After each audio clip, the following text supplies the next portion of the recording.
I want to thank Debbie and the whole Texas Conference for Women Family for inviting me here. I think it's a big reminder that we're not alone as we try to make sense of our work and our communities and our lives. And that's what I want to talk about today. At first, I want to show you a glimpse of some of my projects. These projects are ways that I've tried to reach out to people in public space to share more of our ideas and to share more of our memories, to share more of our anxieties, and to share more of our aspirations. And you can just imagine it in your head right now, and you'll see it just soon enough. And all these projects are ways that try to reimagine the ways that our cities can be built and designed, and how our places can better reflect what matters to us as a community and as individuals. So I want to talk about the ways that we can come together to share and make sense of our communities and our lives. And how you can think creatively about the ways that you approach your work and your personal development. And I'd like to share a story about someone who's inspired me to begin. There is a guy who's inspired me from back in the day, and this is a true story about a man named Joseph Paxton, who was a gardener in the 1800s, and he was the first person in England to grow the giant water lily plant. So the giant water lily is one of the biggest flowering plants in the world. It can grow up to 8 feet in diameter, and it has this special cross-rib structure that gives it a rigid form, and this made Joseph wonder how strong it really was. So he put his child on it, and it still floated. But he didn't stop there. He somehow found other people's children and loaded them onto the lily pad too, and discovered it could support a whopping 5 kids. So when he wondered when he realized just how strong the lily pad was, he wondered, what if this structure could be applied to other things? And so he used the same structure to create experimental greenhouses, and then he made this, the Crystal Palace, this gigantic cast iron and glass building in London for the Great Exhibition of 1851. And more than 14,000 people came together in this space to celebrate the latest technology during the Industrial Revolution. So Joseph translated the structure of the giant water lily plant into this gigantic building, and he was knighted for his work. So I like this story a lot because I aspire to have the openness of mind where the strength of a leaf can lead you to reimagine the way we build our buildings. And it's because he was curious and he tried things out and he kept an open mind. And I think that's the core of how good ideas develop. Following your curiosity, experimenting, and allowing your many life experiences to continue to influence you for the rest of your life. And because of that attitude, Joseph the gardener also became Joseph the architect, which makes me think about the idea of disciplines. We can make disciplines as small or as big as we like. Disciplines are just one way to categorize different fields of study and interest.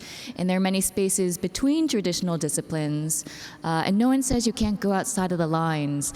So it seems only natural that we make our own disciplines out of the bits and pieces that we're interested in. That each and every one of us has a unique discipline that's made up of our life experiences and our personal interests, and this continues to change as we grow and change.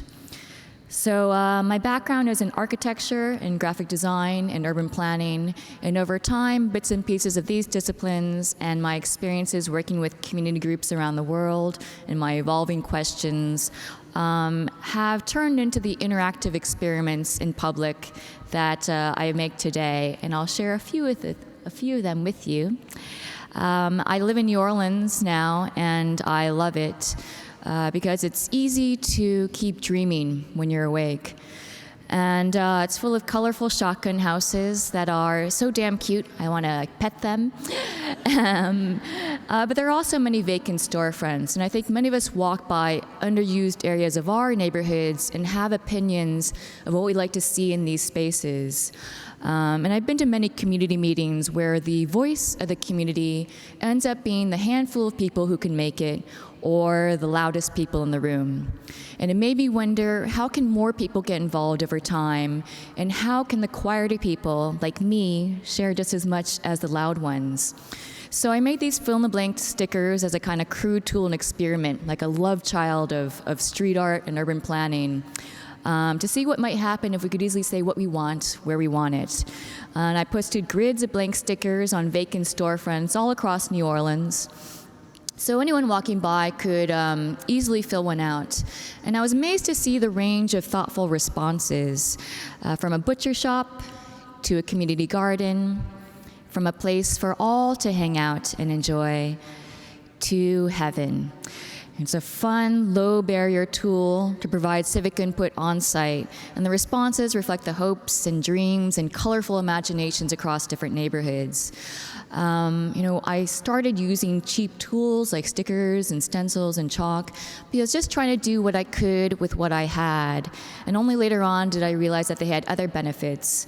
They're anonymous, so you can open up in ways you might not have otherwise. They're open places where we can dream together and reflect together. It doesn't put you on the spot, so allows shyer people like me to share just as much with their community. And the handwriting reveals a lot of personality that often gets lost with digital tools. So some people want better infrastructure, like roads properly paved, sidewalks repaired, and bike racks installed.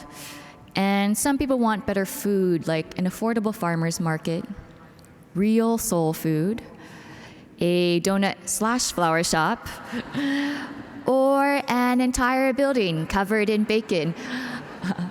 One of the things I really liked about this project was the range of responses from the functional to the poetic. This is one of my favorites. I wish this was full of nymphomaniacs with PhDs. Sexy and smart. Some people dream of making it their own, like Keon and Kaylin's seafood place, my art gallery, my produce market and cafe. And some people dream of making it together. I love this one. Someone wrote, "I wish this was a bakery." And someone else wrote, "If you can get the financing, I will do the baking." And that leads to the bigger question. What if we had better tools to come together and shape the future of our communities? What if we want the same thing? What if we could prove there was a strong enough customer base for a new business or service to open? So my friends Dan and T. Parham and I, we took this idea a few steps further and created Neighborland, a tool to help people collaborate on the places they care about. And you can say what you want in your community. You can also see what everyone else wants and click Me Too, so that one neighbor who wants the ability to recycle glass can turn into 10, 20, 30, and beyond. And there's a page for each idea where people can come together, share knowledge, resources, updates, meetings, and beyond. Organizations can also use Neighborland to ask questions to their communities and pair these online pages with interactive public installations to reach as many people who care about these places, and where people can easily share their ideas and come together on the street. So people have turned ideas into a reality, including new bike lanes and signage, food truck regulation reforms, blight improvements, and night markets that have proven to be so popular that they're becoming a regular thing. So this project has taught me that when we make democracy more accessible, we make places that are more loved, more cared for, and more meaningful to us for the rest of our lives. And if we believe in greater democracy, our unbridled creativity is now required to design the situations in which this can happen. I continue to experiment on abandoned buildings like this one in my neighborhood. And all of my questions come from, all my projects come from questions I have, and those questions became a lot more personal after I lost someone that I loved. Her name was Joan. She was like a mother to me for most of my life, and she was the one who really convinced me to pursue my creative dreams when I was a very confused teenager. We traveled many places together, and then her death was sudden and unexpected, and there were still so many things that she wanted to do. And I went through a long period of grief and depression, and with time, I felt gratitude for the time that we had together, and I found clarity in my own life by contemplating death so much. But I struggle to maintain that perspective. I think it's really easy to get caught up in the day-to-day and forget what really matters to you. So I wanted a daily reminder, and I wanted to know what was important to the people around me. And after getting permission from the property owner, my neighborhood association, my neighbors, I made this homemade stencil that said, "Before I die, I want to." And with help from old and new friends, I painted the side of this crumbling house in my neighborhood with chalkboard paint and stenciled the wall 80 times with this prompt. So anyone walking by could pick up a piece of chalk, reflect on their lives, and share their personal aspirations in public. Now, again, it was all an experiment, and I didn't know what to expect, but I thought because it was cheap to make, it's no big deal if it doesn't work out. Well, by the next day, the wall was entirely filled out, and it kept growing. And this neglected space became a constructive one. And people's responses, they made me laugh, some made me cry, and some consoled me during some of my toughest times. You know, I got to understand my neighbors in new and enlightening ways. And I think most importantly to me, I saw that I'm not alone as I'm trying to make sense of my life. So the wall in New Orleans was up for most of 2011, and it ended for the happiest of reasons. A new owner bought the property, and the house became a home again. But that wasn't the end of the project. I posted a few photos online, and then it just spread. And my inbox blew up with messages from people around the world who wanted to make a wall with their community.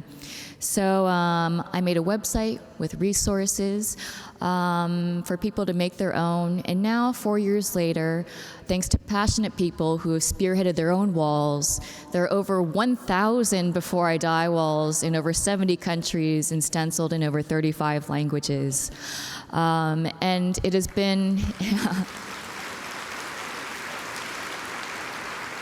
And it's been one of the greatest experiences in my life to see this little experiment in my neighborhood grow into this global project. And thanks to the Texas Conference for Women's team, you can reflect on a Before I Die wall here at the conference today. And to help stir your mind, I'd like to share a few photos of some walls around the world and some things that people wrote on them. Before I die, I want to organize 1,000 exhibitions. Before I die, I want to become a real businesswoman. Before I die, I want to be accepted by my parents. Before I die, I want to be a stripper and a nun at the same time. Before I die, I want to master the trumpet. Before I die, I want to see where my grandma grew up. Before I die, I want to hold her one more time. Before I die, I want to stop being afraid. These public walls are like an honest mess. You know, they're a big, honest mess of the longing and pain and joy and insecurity and gratitude and fear and wonder that you find in every neighborhood. You know, everyone is going through challenges in their life, and there's great comfort in knowing that you're not alone. But it's easy to forget this because there are a lot of barriers to opening up. And while those barriers remain, I think it's easy to forget the humanity and the people around us and become impersonal and even adversarial. During one of my gloomiest periods of existential confusion, I found a lot of comfort in a book called The Middle Passage by James Hollis. He's a Jungian analyst, and he said, "In the end, we are only tiny, frightened animals doing our best to survive amid other tiny, frightened animals." And that may sound a little grim, but it always consoles me. I return to this sentence when I lose perspective, and it's something I remember when I consider our communities. Our personal anxieties extend into our public life, and many of the conflicts in our communities come from a lack of trust and understanding. And over time, I realized that this personal, anonymous prompt, it offers this gentle first step towards honesty and vulnerability in public, which can lead to trust and understanding. And these are essential elements for a more compassionate society, which can not only help us make better places together, but can help us become our best selves. Death is something that we're often discouraged to talk about or even think about. When you bring it up, people often say, "Don't go there," or "It's too sad," or "You don't need to think about it until you're older." But none of us know how much time we have left, and it's easy to postpone our deepest needs. It's easy to take the people we love for granted, and I think it's far too easy to neglect our relationship with ourselves. When I grieved for Joan, I suffered, but grieving also gave me a gift. Grieving made me love harder, made me appreciate more, made me stress a lot less. And now grief has become a kind of friend. I think grief should be a skill that we all learn. Now, I'm happy to share that the Before I Die book is out now. It's a celebration of these walls around the world and the stories behind them, and like communal inspiration to help stir your mind and restore perspective and thinking about the things that matter most to you. And I'll be signing Before I Die books right after this talk next to the bookstore, so please stop by if you're interested. Now, I've been thinking about the passages of life. In different stages, our calling evolves and grows. As children, our calling is to play. Then we take in the world. We absorb and explore and experiment. In the next phase of life, we try to become independent, follow our dreams, make a living, be a part of society, and then try to accept responsibility, nurture our family and relationships, balance work and the other parts of our lives. But our journey doesn't end there. We continue to learn and grow throughout our entire lives as much as we allow ourselves. And a lot of our time is devoted to seeking the right job or reputation or relationship or outward success. But that's not enough to be psychologically mature. And Carl Jung said it's easier to go to Mars or to the moon than it is to penetrate one's own being. And he coined the term individuation, which is a process in which someone becomes who they truly are. And he said, in the second half of life, I think the question now becomes, who now, apart from your roles, are you? What does your psyche ask of you? And do you have the courage to deconstruct your identity, your urges, your neuroses, your anxieties, your unresolved issues, and explore what you need to explore to grow into your fully realized, genuine self. Like this project. I want to share one last project. I spent a month living in Las Vegas, where I was an artist in residence at the Cosmopolitan and created a show in their gallery space. And, as they say, what happens in Vegas stays in Vegas. I thought, well, what if we could share safely? I had recently confessed something to someone I cared about, and it left me feeling very confused.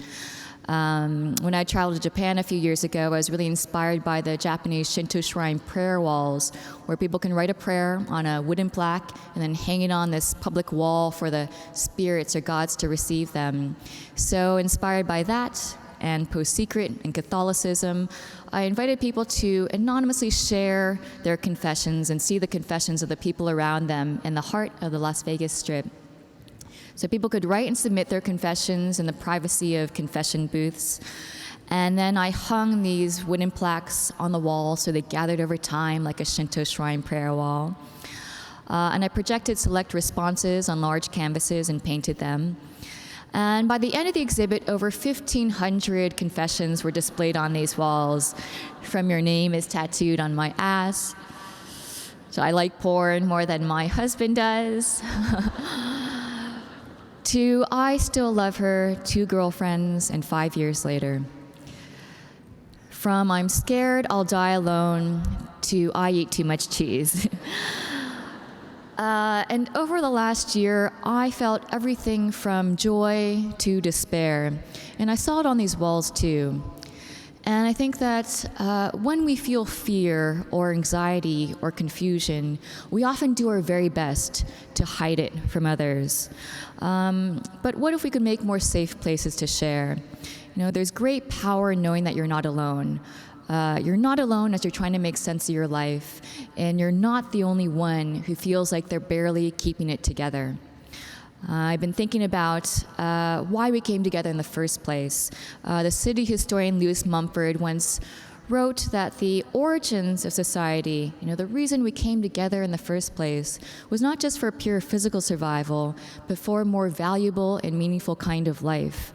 And some of the first gathering places were graves and sacred groves. So we gathered so we could grieve together and worship together and console one another and be alone together. Our public spaces play a profound role to help us make sense of the beauty and tragedy of life with the people around us. And through opportunities for collective introspection in public, I think we can gain a lot of value in both self-realization and communal kinship. I want to end by saying what you might consider your weaknesses can become your strengths. I think being an introvert in an urban planning world where the loud mouths ruled, maybe wonder how it could be different and more inclusive. And my experiences with loss and depression and general confusion have often been the fire for my urban experiments. So be sensitive to your struggles and your shortcomings and the times that you feel out of place. Because if you take the time to understand them, you might find an opportunity to change the system. And I've stumbled on so many things that have changed the course of my life. I think that the world becomes more rewarding when you let yourself look beyond what you're searching for. I think it's good to have goals, but it might be even greater to embrace serendipity and to allow random experiences to become meaningful to you and the other parts of your life. We can only have new insight into our work and lives when we make ourselves available to it, when we're open and receptive to the unexpected. Which takes us back to this guy, remember Joseph Paxton, gardener and architect. I think his story is so compelling because it shows just how creative we can all be if we approach our life and work with the right attitude. Because it wasn't some unattainable flash of genius, simply that he was curious and he tried things out and he kept an open mind. And that led him to do great things, and that's something that we can all do. So you can learn more about my projects in these places. And thank you very much, and enjoy the rest of your day here. Thank you.